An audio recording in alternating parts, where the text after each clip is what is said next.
আবু হুরায়রা রাদিয়াল্লাহু তাআলা আনহু বলেন, চারটি গুণ যেই মেয়ের কাছে পাওয়া যাবে ওই মেয়েটাকে চোখ বুজে তোমরা বিয়ে করে নিবে। এক নাম্বার হলো লিমালিহা, ওই মেয়েটাকে দেখবে ওই মেয়েটা মাল আছে কিনা, সম্পদাদি আছে কিনা, ওই সম্পদাদি দেখে তোমরা ওই মহিলাটাকে বিবাহ করবে। দুই নাম্বার হলো ওলি হাসাবিহা, বংশমর্যাদা দেখবে, বংশমর্যাদা দেখে তাকে বিবাহ করবে। তিন নাম্বার হলো ওলি জামালিহা, তার সৌন্দর্যতা দেখে তারে বিবাহ করবে। চার নাম্বার হলো ওলি দীনিহা, দিনদারিত্ব দেখে তুমি তার বিবাহ করবে। আল্লাহর নবীর সাহাবী আবু হুরায়রা বলে, আল্লাহর নবী বলছে এই চার গুণের মধ্যে থেকে যদি তিন গুণ তুমি নাও পাও আর চার নাম্বার গুণ দীনিহা যদি তুমি পেয়ে নাও, তাহলে ফাযফার বিযাতিদ্দীনি তারিবাত ইয়াদাকা, ওই তিন গুণ ছেড়ে দাও, ওই দিনদারিত্ব দেখে মেয়েটাকে বিবাহ করে নিয়ে আসো। তাহলে নবী কোন জিনিসটারে প্রাধান্য দিলেন? আল্লাহর নবী দিনদারিত্বকে প্রাধান্য দিলেন। কেন দিলেন জানেননি? আপনি দুনিয়া দেখে বিবাহ করলেন, মনে রাখবেন দুনিয়াকে আপনার শান্তি দিবে না। আপনি যদি মাল দেখে বিবাহ করেন, বংশ মর্যাদাও দেখলেন না, সৌন্দর্যতাও দেখলেন না, দিনদারিত্বও দেখলেন না, দুনিয়া দেখে বিবাহ করেছেন, মনে রাখবেন এটা বেশি দিন টিকবে না, এটার মধ্যে শান্তি থাকবে না। কারণ হলো এর মধ্যে দিনদারিত্ব নাই। দিনদারিত্ব না থাকার কারণে ওই মহিলাটা আপনাকে এমন প্রেসার দিবে, প্রেসারে প্রেসারে আপনার সংসার নষ্ট করে ফেলবে। আর নবী বলছেন যদি আপনি দিনদারিত্বকে প্রাধান্য দিয়ে যদি বিবাহ করে নেন, আপনি যদি অল্পটুকু এনেও তার কাছে দিয়ে দেন, ওই মহিলা বলবে আলহামদুলিল্লাহ, আমার রবের এই ফায়সালাই ছিল, আমি এটা পেয়ে সন্তুষ্ট হয়ে গেলাম।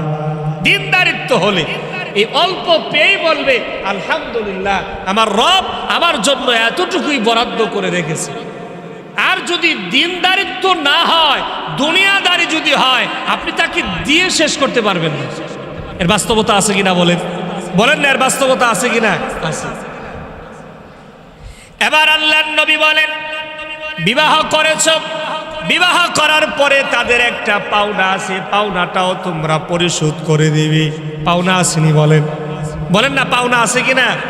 মহিলারা কিন্তু একটা পাওনা আমাদের কাছ থেকে আছে, যেটা আমাদের সমাজে আমরা বলি যে কাবিন, এটা হলো মোহরানা, দেন মোহরানা। এই মোহরটা আপনি আপনার স্ত্রীকে দিয়ে দিতে হবে, এটা ধরার জিনিস না এটা।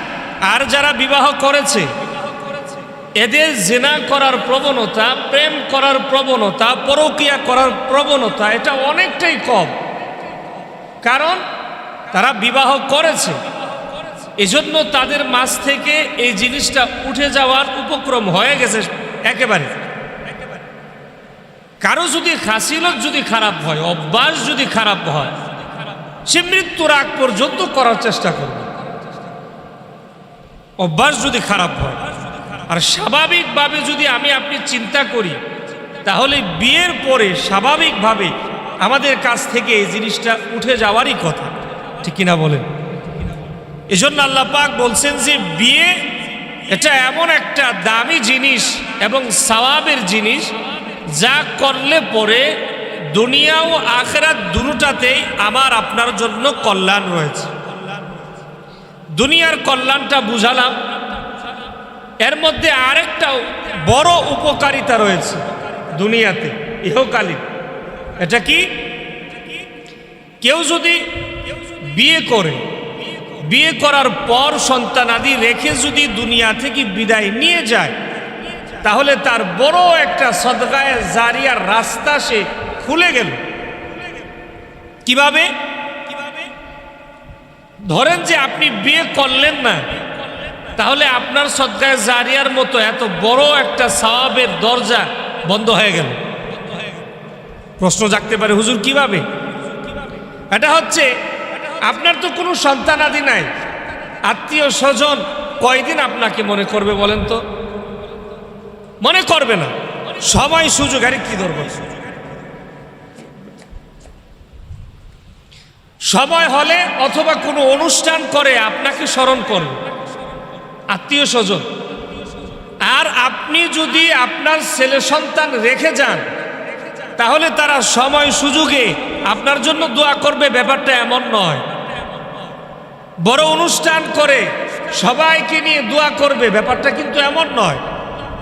যখনই যেই সময় আপনার কথা মনে হবে তখনই সে বলবে, আল্লাহ তুমি আমার আম্মা আব্বারে মাফ করে দাও, সুবহানাল্লাহ ওয়া বিহামদিহি।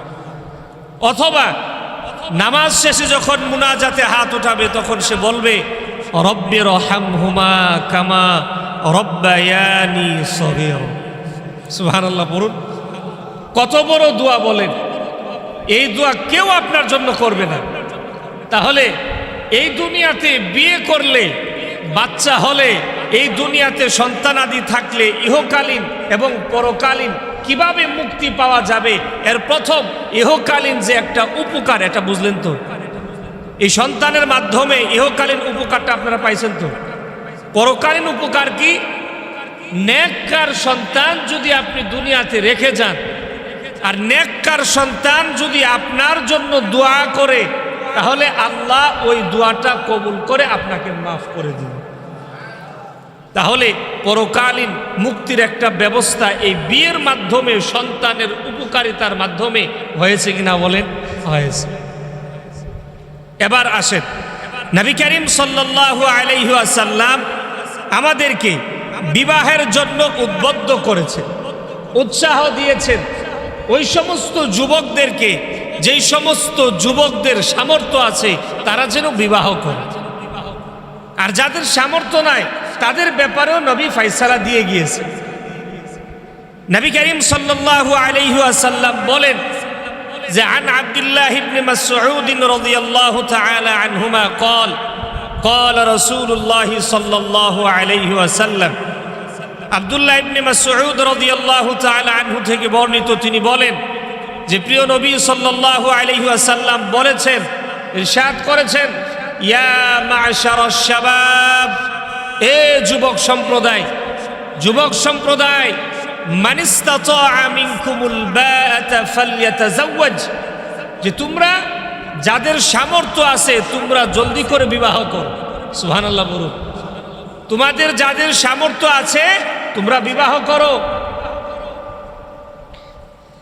আল্লাহর নবী সাল্লাল্লাহু আলাইহি ওয়াসাল্লাম বলেন, যুবকদেরকে টার্গেট করে নবী বলেন, ইয়া মা'শারাশ শাবাব মান ইসতাতা'a মিনকুমুল বা'আতা ফালইয়াতাযাওয়াজ, হে যুবক সম্প্রদায়, তোমাদের মাঝে যাদের বিবাহ করার সামর্থ্য আছে তোমরা জলদি করে বিবাহ করো, জলদি করে বিবাহ করো।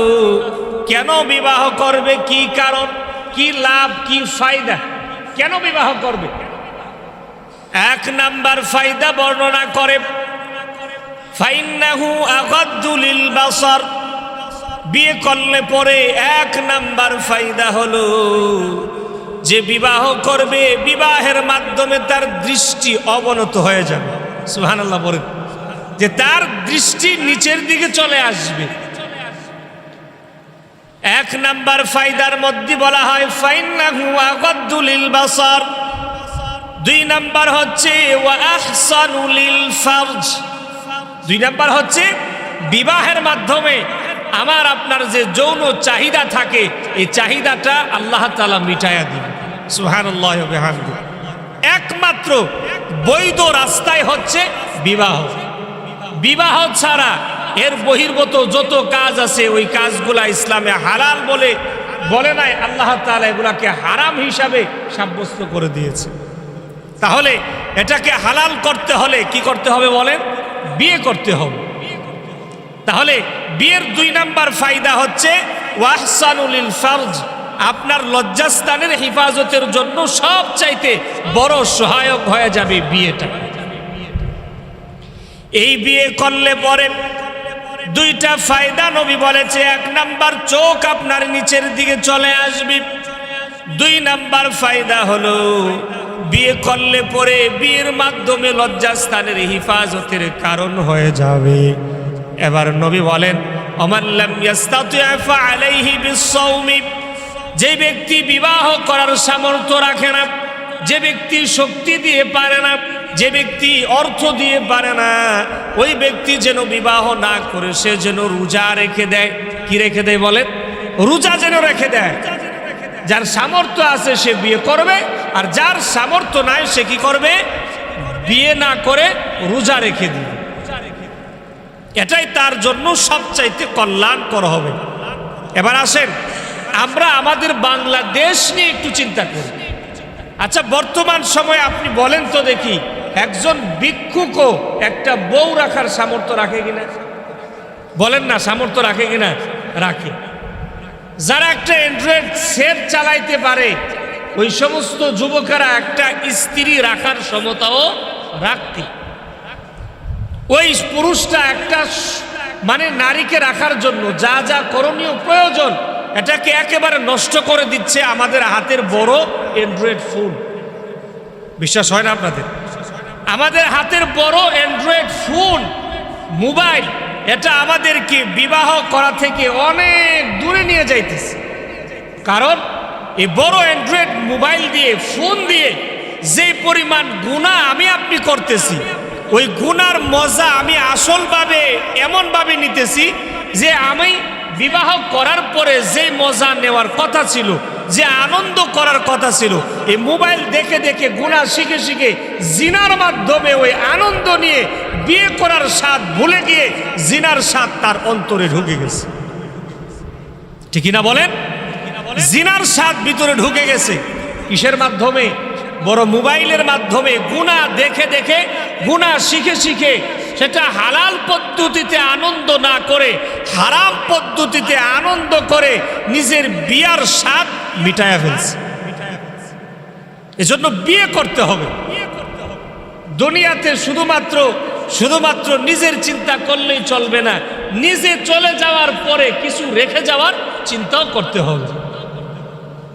নবী করিম সাল্লাল্লাহু আলাইহি ওয়াসাল্লাম বলেছেন, নবী করিম সাল্লাল্লাহু আলাইহি ওয়াসাল্লাম বলেছেন, যারা আমাকে পছন্দ করে, যারা আমাকে ভালোবাসে, তারা যেন আমার সুন্নতকে যেন আঁকড়ে ধরে। সুবহানাল্লাহ বলুন। আর আমার সুন্নতের মধ্যে বিয়ে করা এটাও একটা সুন্নত। সুবহানাল্লাহ বলুন। নবী বিয়ে করছে কিনা বলেন? নবীজি বিয়ে করছে কিনা বলেন? আমাদের এই বাংলাদেশে তথাকথিত এক বক্তা আছে, তিনি এই কথা কয়েকদিন আগে আমি ইউটিউবে দেখলাম যে এমন এক কথা বললেন, তিনি যদি ইয়াকিনের সাথে, বিশ্বাসের সাথে যদি এই কথা মানে তাহলে তার ঈমানই থাকবে না। কেন থাকবে না? যে ব্যক্তি আল্লাহর কোরআনের উপরে বিশ্বাস রাখে না, মানে আল্লাহর কোরআনের আয়াতের উপরে বিশ্বাস রাখে না, সে মুসলমানই থাকে না। কথাটা কি? তিনি ওই দিন বলতে শুনলাম, তিনি বললেন 2 বিয়া 3 বিয়া কই পাইছে? আমি তো পাই নাই। নাউজুবিল্লাহি মিন যালিক। 2 বিয়া 3 বিয়া কই পাইল? আব্দুল খালেক শরীয়তপুরী নামে এক বক্তা, অনেক পুরান বক্তা, ভাইরাল বক্তা, তিনি বলেন যে আমি পাই নাই 2 বিয়া 3 বিয়া কই? তুমি পাইবা কিভাবে বলো? কোরআন তো শিখতে হবে, কোরআন তো জানতে হবে, এই ব্যাপারে তো পড়াশোনা করতে হবে। এই ব্যাপারে পড়াশোনা না করলে, এই বিষয়ের উপরে যদি আপনি গবেষণা না করেন, পাবেন কোত্থেকে? বলেন কোত্থেকে পাবেন? পাবেন না তো আপনি। সূরা নিসার 2 নম্বর আয়াতে কারিমায়, আরে 3 নম্বর আয়াতে কারিমায় তো আল্লাহ স্পষ্ট করে দিয়েছেন। সূরা নিসার 3 নম্বর আয়াতে আল্লাহ পাক স্পষ্ট করে দিয়েছেন, 2, 3, 4 বিয়ে করো। তুমি বিয়ে করা যাবে। ফানকিহু মা তাবা লাকুম মিনান নিসাই মাসনা ওয়া সুলাসা ওয়া রুবা'। সুবহানাল্লাহ বলেন। আপনি মাসনা করেন, সুলাসা করেন, রুবা করেন, মানে 2 করেন, 3 করেন, 4 করেন, করেন। আপনি বিয়ে করা আপনার জন্য জায়েজ আছে। আর তিনি বলে বিয়ে কই? আমি তো পাই না। তাহলে আমরা আপনাকে বলবো সূরা নিসার 3 নম্বর আয়াতে কারিমাটা একটু চশমা দিয়ে ভালো করে দেখেন, তাহলে পাবেন। নতুন ঈমান থাকবে না। আল্লাহর কোরআনকে যারা বিশ্বাস করে না তাদের ঈমান থাকবে না, কিছু বলেন, ঈমান থাকবে না তাদের। তবে হ্যাঁ, এখানে প্রশ্ন আসে যে বিবাহ সবাই করবে না, সবাই না, যাদের সামর্থ্য আছে একমাত্র তারাই বিবাহ করবে। যদি মনে করেন যে না আমি একের অধিক স্ত্রী রাখতে পারবো, একের অধিক স্ত্রীকে আমি ভরণ পোষণ সমানভাবে দিতে পারবো, তাহলে আপনি বিবাহ করবেন। যদি আপনি সমানভাবে যদি না দিতে পারেন, না দেখতে পারেন, না ভরণ পোষণের দায়িত্ব পালন না করতে পারেন, তাহলে আপনার জন্য নয়, আপনার জন্য নয়, আপনার জন্য একটাই তো কঠিন। এই জন্য মাসালা বুঝতে হবে, বিষয়াদিগুলো জানতে হবে। তাহলে বলেন একজন পুরুষে কয়জন স্ত্রী গ্রহণ করতে পারবে? 4 জন স্ত্রী গ্রহণ করতে পারবে, শরীয়তে বৈধ রেখেছে, কিন্তু করতেই হবে। বাধ্যকতা আপনাকে করে নাই, আপনাকে বাধ্য করে নাই যে আপনি করবেনই, বাধ্য করে নাই। তবে হ্যাঁ, যদি আপনি চান, যদি আপনি পারেন, তাহলে আপনি করেন, কোনো আপত্তি নাই, এটাতে নিষেধ নাই। আর আমাদের সমাজে একজন রাখাই তো কঠিন, কথা কয় না। একজন মহিলাকে জীবন সঙ্গিনী বানিয়ে কবর পর্যন্ত যাইতে হলে কত না মুসিবতের মধ্যে পড়া লাগে, কত দ্বন্দ্ব হয়, কত কলহ হয়, কিন্তু এর মাঝেও অনেক সুখ, অনেক শান্তি আল্লাহ এবং আল্লাহর রাসূল বলে গিয়েছে। কিন্তু কথা হচ্ছে যে আমরা বিয়ে করব, যারা বিয়ে করেছি, এখন আমরা শুধুমাত্র, আমরা যারা এই পুরুষ যারা আছি, আমরা শুধুমাত্র এই কথাটা জানতে চাই যে একজন স্বামী স্ত্রী, এই 2 জনের মাঝে যে স্ত্রীর কি হক আছে স্বামীর উপরে, এটা জানতে চায় না। জানতে চায় যে স্বামী তার স্ত্রীর উপরে কতটা হক আছে। মানে বুঝেন নাই, মানে স্বামীর হক স্ত্রীর উপরে কি কি এটা জানে, কিন্তু স্ত্রীরও যে একটা হক স্বামী যে পালন করতে হবে এটা জানতে চায় না। তোমরা জানার দরকার আছে না? বলেন না, জানার দরকার আছে না? অবশ্যই আছে। এবার শুনেন, আল্লাহর নবীর সাহাবী হযরত আবু হুরায়রা রাদিয়াল্লাহু তাআলা আনহু বলেন, দুনিয়াতে যা আল্লাহ পাক রেখেছেন সবগুলাকে আল্লাহ পাক রব্বুল আলামিন ক্ষণস্থায়ী সম্পদের সাথে তুলনা করেছেন। আর আল্লাহ পাক রব্বুল আলামিন দুনিয়ার যা রেখেছেন সবগুলোকে ক্ষণস্থায়ী সম্পদের মাঝ থেকে একজন নেককারিনী স্ত্রী দুনিয়ার সবচাইতে দামি সম্পদের নাম। সবচাইতে দামি সম্পদের নাম হচ্ছে একজন নেককারিনী স্ত্রী। আবু হুরায়রা রাদিয়াল্লাহু তাআলা আনহু বলেন, আদ-দুনিয়া কুল্লুহা মাতা, দুনিয়াতে যা আছে সবগুলো ক্ষণস্থায়ী সম্পদ। খায়রু মাতা'আদ দুনিয়াল মারআতুস সালিহা, এই সবগুলো ক্ষণস্থায়ী সম্পদের মধ্যে একজন নেককারিনী স্ত্রী হলো সবচাইতে দামি সম্পদ। সবচাইতে দামি সম্পদ একজন নেককারিনী স্ত্রী। এই জন্য ঘরের স্ত্রী যদি ভালো হয়ে যায়, ঘরের স্ত্রী যদি নেককারিনী হয়ে যায়, এই ঘরটা জান্নাতের টুকরা হয়ে যাবে। আর ঘরের ভিতরে স্ত্রী যদি ভালো না হয় তাহলে ঘরটা জাহান্নামের টুকরা ছাড়া আর কোনো কিছুই হবে না। ঘরের ভিতরে যাইতে মন চাইবে না, ঘরের ভিতরের স্ত্রীর সঙ্গে সময় দিতে মন চাইবে না, একে কেন্দ্র করে মা বাবাকেও ভালো লাগবে না, এই মেয়েটাকে কেন্দ্র করে তার বাচ্চাদেরকেও আর ভালো লাগবে না। বোঝা গেল একজন নারী যদি ভালো হয়ে যায় তাহলে ওই খারাপ পুরুষটাকেও ভালো বানাতে সময় লাগবে না। আর ঘরের স্ত্রী যদি খারাপ হয়ে যায় ভালো ছেলেটাও খারাপ হইতে সময় লাগবে না। এজন্য নবীর সাহাবী আবু হুরায়রা বলেন, ঘরের স্ত্রী যদি ভালো হয়ে যায় তাহলে ওই পুরুষটা কেমন যেন ভালো হয়ে যায়, ভালো হয়ে যাবে। একজন নেককারিনী স্ত্রী পারে বেনামাজি স্বামীটাকে নামাজি বানাইতে, ঠিক কিনা বলেন? একটা বেনামাজি নারী এক বেনামাজি পুরুষটাকে নামাজি বানাইতে পারে। স্ত্রী যদি চায় স্বামীটা বিড়িখোর, বিড়ি খায়, এটারে আমি বিড়ি থেকে দূরে সরায় রাখবো, তাহলে স্ত্রী পারবে কিনা বলেন? অবশ্যই পারবে। কিন্তু আমি আপনি যতই ওয়াজ করি ওয়াজ ধরে না। কিন্তু তার স্ত্রী যদি ওয়াজ করে, আজ থেকে যদি তুমি বিড়ি খাওয়ার পর যদি আমার সঙ্গে থাকার চেষ্টা করো, তাহলে কিন্তু এই চেষ্টা তোমার চেষ্টাই থেকে যাবে, আমার সঙ্গে রাত পার করার সুযোগ তোমারে দিব না। এভাবে একদিন, 2 দিন, 3 দিন, এক সময় 2 সময় করে আপনি দেখবেন আস্তে আস্তে ওই তার লোকটার ভিতরে একটা বুঝ আসবে, যেহেতু সে পছন্দ করে না, ওই কাজটা আমি না করাটাই সবচাইতে ভালো। ঠিক কিনা বলেন? আস্তে আস্তে 1 দিন 2 দিন করে, 1 সপ্তাহ 2 সপ্তাহ করে আপনি দেখবেন অটোমেটিক সে বিড়ি সিগারেট সব ছেড়ে দিবে আর খাবে না, কারণ তার স্ত্রী এটা পছন্দ করে না।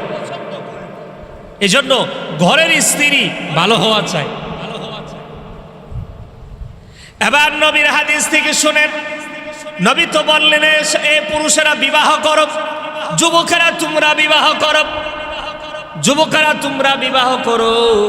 যুবকরা বিবাহ করার জন্য নবী বলছেন। এবার নবী এই কথাও বললেন কারে বিবাহ করবে।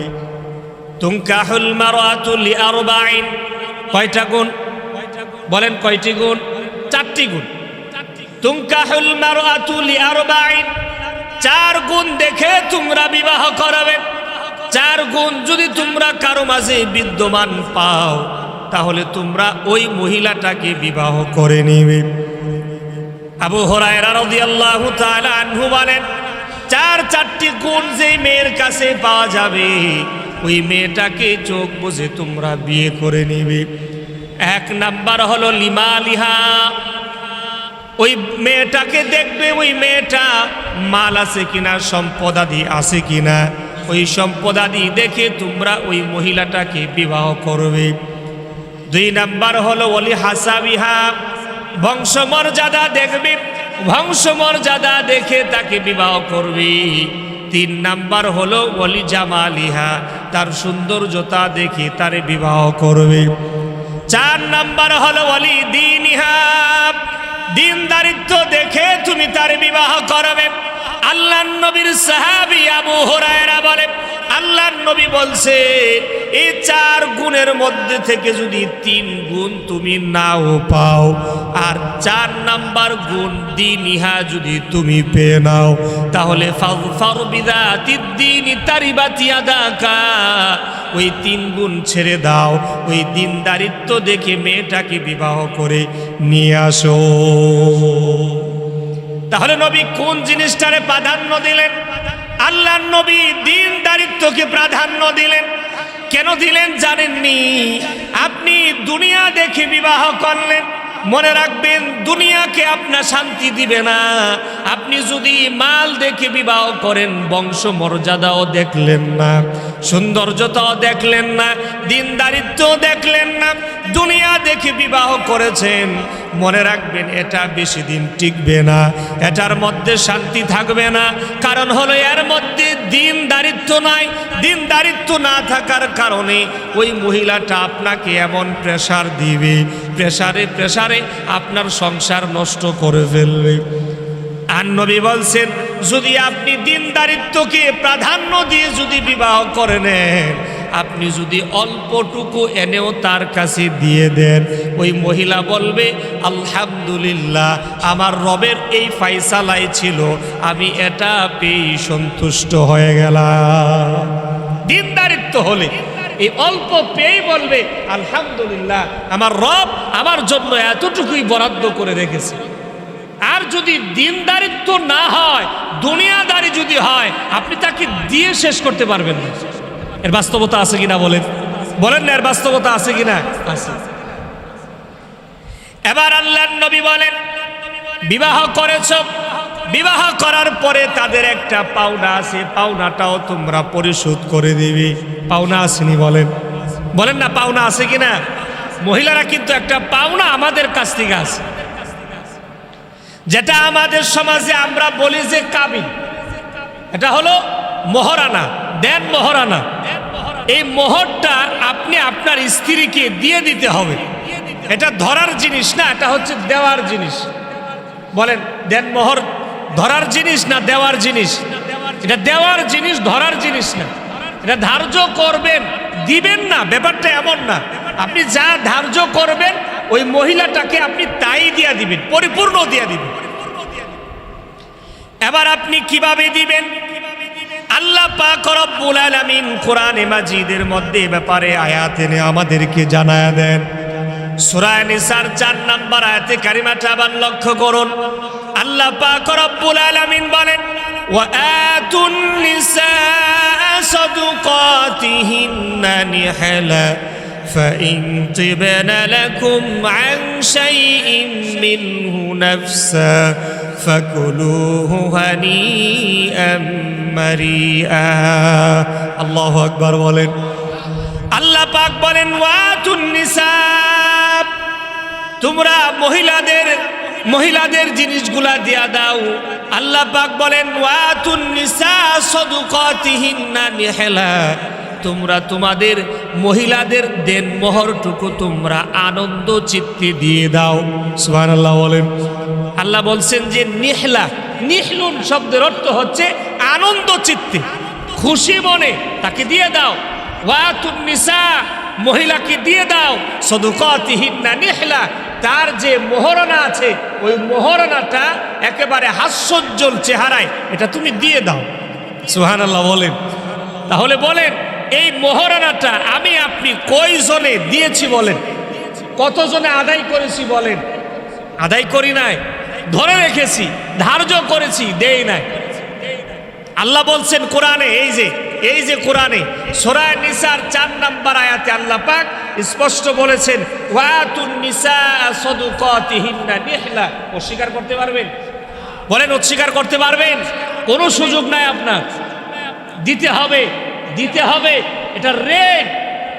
একজন মানুষের কাছে আপনি যেভাবে টাকা ধার আনলে আবার তাকে ফেরত দেন, আপনি আপনার স্ত্রীকেও আপনার মহারানাটা আপনি তাকে এভাবে ঋণ হিসাবে হলেও পরিশোধ করতে হবে, আপনি বাধ্য দিতে। কিন্তু আবার মনে রাখবেন এটা চেহারা এভাবে মলিন করে দেওয়া যাবে না। নিহলা, আপনি হাস্যোজ্জ্বল চেহারায় তার পাওনাটা তাকে আপনি দিয়ে দিতে হবে। আল্লাহ আমাদের সবাইকে বুঝার এবং দেওয়ার তৌফিক দান করুন, বলুন আমিন। এবার আসেন, এই জায়গায় একটুখানি ফাঁক আছে যার কারণে মাসালাটা এই জায়গায় আবার পাওয়া যায়। এই জায়গায় একটু ফাঁক আছে। কি ফাঁক? যদি ফাইন তিবানা লাকুম আন শাইইন মিনহু নাফসা, যদি ওই মহিলা আপনাকে কিছু অংশ যদি ছেড়ে দেয়, কিছু অংশ যদি ছেড়ে দেয়, তাহলে আল্লাহ পাক বলছেন ফাকুলুহু হানিয়াম মারিয়া, তুমি এটাকে সুন্দর করে বক্ষণ করো, তুমি খাও, এটা তুমি খাইতে পারবে, এটা তোমার জন্য বৈধ আছে। কি মানে একেবারে অল্প কিঞ্চিত যদি তোমার জন্য ছেড়ে দেয় তাহলে এটা তুমি নিতে পারবে, খেতে পারবে, এটা বৈধ আছে। কিন্তু দেওয়া এটা কয়জনে দেয়? দেয় না, একেবারে ফালায়া দেয়।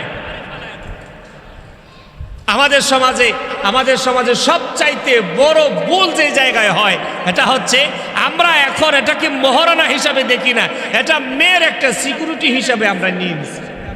ঠিক কিনা বলেন? যে এটা মেয়েটার একটা সিকিউরিটি, দোকান ভাড়া নেই না, বাসা ভাড়া নেই না, আমরা সিকিউরিটি বাবদ যে টাকা দেই, বিয়েটা একটা সিকিউরিটি হয়ে গেছে। কত? 10 লাখ, 5 লাখ, 7 লাখ। আপনি বলেন এই টাকা পয়সা যদি বিয়ে শাদী টিকায় রাখতো, টাকা পয়সা যদি বিয়ে শাদী টিকায় রাখতো, নায়ক নায়িকা আর গায়ক গায়িকা এক স্ত্রীর মধ্যেই কি সীমাবদ্ধ? কথা বলেন না, না তো। এটা ছাড়া ওইটা ধরে, ওইটা ছাড়া ওইটা ধরে। তারা টাকাকে সবচাইতে বড় করে দেখে না, দেখে সতীত্ব এবং ইমানদারিত্ব দেখে তারা যেতে চায়। কিন্তু তারা তো জানে না তারা যে নষ্টামি করে নষ্ট হয়ে আছে। নষ্ট মানুষের কপালে ভালো মিলবে না, নষ্ট মানুষের কপালে নষ্ট ছাড়া আল্লাহ ভালো মিলাবে না। ঠিক কিনা জোরে বলেন? আপনি খারাপ, রাবিয়া বসরিয়ার মতো একটা মেয়ে বিয়ে করব, কি ভাবে না? এমন নিজে কোনো মানে হালাল হারামের বাজ বিচার নাই, আবার চিন্তা করে দোয়া করলে আল্লাহ কবুল করবে। আমার কথা আপনারা মনে কষ্ট পাইতেছে? বেটা সুদ খায়, আসেনি? ঘুষ খায়, আসে না? সুদ ঘুষ কোনোটা সে ছাড়ে না, সুদ ঘুষ কিচ্ছু ছাড়ে না। আবার এই বেচারে আইসা বলে আল্লাহরে কত কইরা বললাম, আল্লাহ আমার ডাকটা শুনলো না। কেমনে শুনবে? কিভাবে শুনবে আপনার ডাক বলেন? আপনি হারাম খাইতে খাইতে আপনার একেবারে পা থেকে মাথা পর্যন্ত হারামে ভরপুর, আর আপনি আইসা হালাল ভাবে ডাকলে যেভাবে শোনার কথা ওই আশা নিয়ে আপনি আল্লাহরে ডাকতেছেন। আপনার মতো অপদার্থ আর তো কেউ হতে পারে না। আপনি কিভাবে ভাবলেন যে আপনার দোয়া আল্লাহ কবুল করবে? আল্লাহ কোরআনে স্পষ্ট করে বলে দিয়েছেন, ওয়া আহাল্লাল্লাহুল বাইআ ওয়া হাররামার রিবা। আল্লাহ ব্যবসাকে হালাল করেছেন আর সুদকে আল্লাহ হারাম করেছেন। আপনি হারাম খাইবেন আর আল্লাহরে ডাক দিবেন। আল্লাহ বলবো, বলো বান্দা কি চাও তুমি? কি বলেন? হ্যাঁ, আল্লাহ এভাবে বলবে না। আল্লাহ বলছেন, যদি তুমি এমন করে থাকো তাহলে তুমি জেনে রেখো তুমি মারাত্মক গুনাহ করতেছো। এই গুনাহ থেকে ফিরে এসে আমাকে ডাক দাও, আমি আল্লাহ কবুল করব। কিন্তু আমরা উল্টা হয়ে গেছি। তো যে কথা বলতেছিলাম যে আপনি একজন জিনাখোর, মনে রাখবেন আল খাবিসাতু লিল খাবিসিনা ওয়াল খাবিসুনা লিল খাবিসাত। আপনি যদি জিনাখোর হন, আপনি যদি জিনাকুর পুরুষ হন আর আপনি যদি জিনাকারিনী মহিলা হন, তাহলে মনে রাখবেন জিনাকার পুরুষ কোনোদিন মুমিন নারী পেতে পারে না, জিনাখোর মহিলা কোনোদিন একটা ভালো ইমানদার ছেলেও পেতে পারে না। যদি আপনি ভালো ছেলে পেতে চান তাহলে আপনি সতীত্ব হেফাজত করতে হবে, আর আপনি যদি ভালো কোনো মহিলা পেতে চান তাহলে আপনি আপনার সতীত্বর হেফাজত আপনাকে করতে হবে। মানে আপনি জিনা করতে পারবেন না। আপনি যদি জিনা না করেন তাহলে আপনি ধরে নেবেন 100% গ্যারান্টি আপনাকে আল্লাহ জিনাকারিনী মহিলা ছাড়াই আল্লাহ আপনাকে মিলাবে। আর আপনি যদি জিনা করে থাকেন, মনে রাখবেন আপনাকে আল্লাহ ওইটাই মিলাবে যেটা জিনা করেছে। কারণ হচ্ছে আপনি আরেকজনের হক নষ্ট করেছেন, আল্লাহ আপনার হক নষ্ট করে আপনার ঘরে ওটাকে স্ত্রী হিসাবে পাঠাইয়া দিয়েছে। বুঝতে পারছেন আমার কথা? সে যত ভাবেই না করুক, আমি জিনা করি নাই, আমি জিনা করি নাই, আমি জিনা করি নাই, না, বিশ্বাস করবেন না। কারণ আপনি জানেন আপনি জিনা করছেন। আমার কথা আপনারা বুঝতেছেন? কষ্ট পাইতেছেন? আপনি জানেন আপনি জিনা করেছেন, সুতরাং আপনার এটা জিনাকারিনী হবে, জিনাকারিনী হবে, এটাই স্বাভাবিক। তবে আপনি ফিরে আসেন, গুনাহ থেকে বাইচা আসেন, আল্লাহ মাফ করে দিবেন। তবে জিনাকার পুরুষ এবং জিনাকারিনী মহিলার ব্যাপারে আমি এখানে আলোচনা করেছিলাম, কিন্তু এখন আলোচনা করতে চাচ্ছি না, তারপর অল্প একটু বলি। আল্লাহ বলছেন যে আয-যানিয়াতু ওয়াজ-যানি ফাজলিদু। আল্লাহ বলছেন জিনাকারিনী মহিলা এবং জিনাকার পুরুষ এই দুটোটাকে ফাজলিদু, লাগাও, কুল্লা ওয়াহিদিম মিনহুমা মিআতা জালদা, 100 করে বেত্রাঘাত লাগাও। কিভাবে? একটা খোলা মাঠে নিয়ে যাবে, খোলা ময়দানে নিয়ে সমস্ত মুমিনেরা চতুর্পাশে দাঁড়াবে। এরপরে ওয়াল ইয়াশহাদা আযাবাহুমা তায়ফাতুম মিনাল মুমিনিন, মুমিনরা একটা দলভাবে এভাবে সারিবদ্ধভাবে দাঁড়াবে, ঘেরাও করে দাঁড়াবে। এরপরে মুমিনরা তাদের আযাবগুলো দেখবে, তাদের শাস্তিগুলো দেখবে। কি শাস্তি? যে ফাজিলিদু, তাদেরকে যে বেত্রাঘাত করা হচ্ছে, তাদেরকে যে আঘাত করা হচ্ছে, মুমিনরা চতুর্পাশ থেকে দাঁড়িয়ে দাঁড়িয়ে দেখবে। এজন্য দেখবে যে তুমি যদি এই কাজ করো তার যে অবস্থা হয়েছে, এরপরে তুমি করলে তোমারও এই অবস্থাই হবে। আপনি বলেন এভাবে একটা খোলা মাঠের মধ্যে নিয়ে যদি তাকে বেত্রাঘাত করা হতো, এলাকার সমস্ত মানুষ যদি দাঁড়ায় থাকতো, বলেন তো দেখি এই দৃশ্য দেখলে আরেকটা যুবক এই সাহস করবে? না, করবে না। এবার আসেন, এটা হচ্ছে বিবাহ যারা করে নাই তাদের ব্যাপারে হচ্ছে এই ফতোয়া, এই মাসালা, এই আয়াত যে তাদেরকে 100 বেত্রাঘাত করবে। এখন বলেন আমাদের সমাজে যারা বিয়ে করেছে এরা জিনা করে কিনা, এরা পরকীয়া করে কিনা? এই বিয়া করেছে যারা, বিবাহিত পুরুষ অথবা বিবাহিত মহিলা যদি কারো সাথে জিনা করে তাহলে তার শাস্তি কি? তার শাস্তি হচ্ছে এভাবে মুমিনরা দাঁড়াবে, তাদের শাস্তিগুলো দেখবে এবং 100 বেত্রাঘাতের পরে তাদেরকে পাথর মেরে এমনভাবে তাদেরকে আঘাত করবে, ওই পর্যন্ত তাদেরকে পাথর মারবে যতক্ষণ পর্যন্ত এতটুকু নিশ্চিত না হওয়া যায় যে সে মারা গেছে না, মারা গিয়েছে পাথর মারা বন্ধ।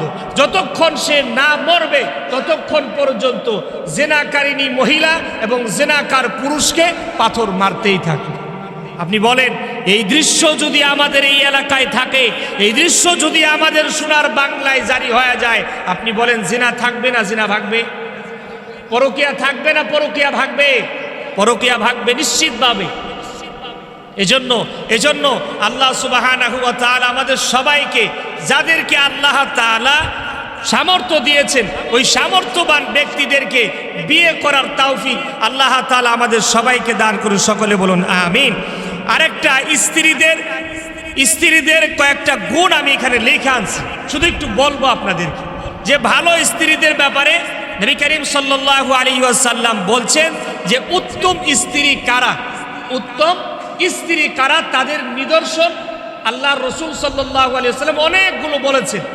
এর মধ্যে আমি 5টা খুব সংক্ষিপ্ত আকারে লিখে আনছি, যেটা আমাদের জন্য জানা খুবই জরুরি। উত্তম স্ত্রীদের মধ্যে প্রথম নাম্বার গুণ হচ্ছে যে স্ত্রীকে দেখলেই স্বামীর মন আনন্দিত হয়।